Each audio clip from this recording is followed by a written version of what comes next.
Welcome back again, ladies and gentlemen. We're now on to the nutrition part of a continuing care decision support tool. And again, I'm just going to be talking about what information you need to gather, not how to set it out. So all nurse assessors, when they're doing this, will be asking the following questions. So you need to take that into account. So as you can see, there's a little chart here and you need to fill that out. Don't write it freehand, put it in the chart because it's very clear. So you do need BMI and the weights over, as you see, probably 3 months. If needs be, then you can make that box bigger with more information. So is that person eating? So how's their appetite? What's the food like? Is it mashed food or is it normal food? Can they feed themselves or do they need assistance? Now, with assistance, is it fully fed or is it just encouragement? They're quite different. And if it is fully feeding, does it take more than 30 minutes? Because when you go into choosing your the levels, when you have the discussion after you've got all the information, that will impact that. So be very aware about that time. So you need to put that on the document. This is about fluids as well. So is it normal fluids, and can they drink the fluids normally from a normal cup, or do they need a closed beaker? And again, I was talking about overlapping domains. So if someone has contractures or they can't use their hands, obviously that's going to impact on their ability to eat. And also with swallow as well, is the fluids thickened? And if so, you need to say how much fluid and how much thickener, how often that's given. So has the person lost weight? So we're going to go back to the weighing in part. So you need your BMI. Again, weight gain and weight loss are important. You need to work out why there's weight gain or loss.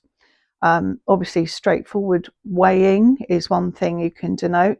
If you can't get the weights, then the measure where they take the tape measure and measure the arm, then you can take a reading from that. If not, visually, over a period of time, do the carers think that person has lost weight? Because you can take that information. Also, you can go by dress size or trouser size or, top size or whatever it is. So just get a good picture as to if that person is a healthy weight or not. They're swallowing. Is there any choking or swallowing problems? Now, if you find that the person has lost or gained weight, you need to know if they're open to the dietitian. And if they're not, why not? And you can always say to make a referral to whatever team you feel is necessary, and you can make an action note at the bottom of your domain.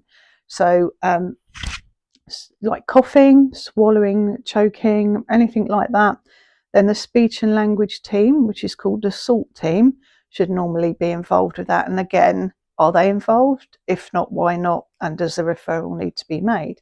If a referral's been made, and obviously they've not had their first appointment, you can't say anything. But if they have, during that review, what did they say? And you need the report from that. With the action points on the report, when are they coming back to do the next review? Is there a consultant involved maybe? And again, what appointments have they had? What's planned? And what information can you get from the last sessions that have been, which reviews have been taken place? What information is there? Also, like with a PEG regime, does this person, are they going to be reviewed for a PEG, or do they have a PEG? Is the PEG just for medications and they can still eat some food orally, or is it fully PEG feeding, which would be medications with the PEG and nutrition as well? And again, with the nutrition, are they prescribed any supplements? There are some supplements that do go down through the PEG feed, so you need the dose, the frequency, and who prescribed it as well. And are there any reviews for that coming up? Are there any food allergies or anything you need to be aware of like that? Does it impact in any way?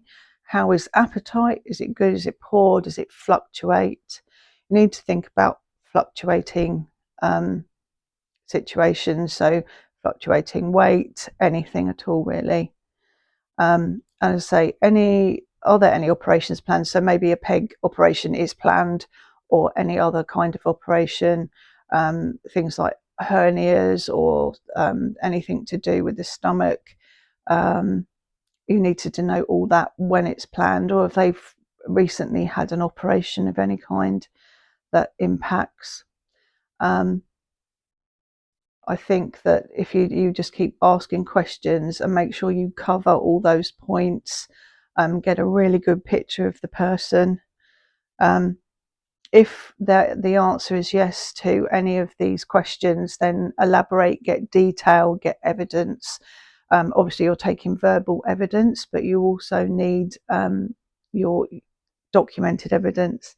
So you can get some weights, a weight chart, a food and fluid chart, anything like that. So basically, that should be everything you need to ask. With this process, you're always learning, so learn as much as you can as to what information the ICB require. And don't forget, when you choose the levels, that information, if you got the correct information, will impact the levels. So I'll do separate videos on how that process goes, and which ones to choose. Okay, thank you for listening.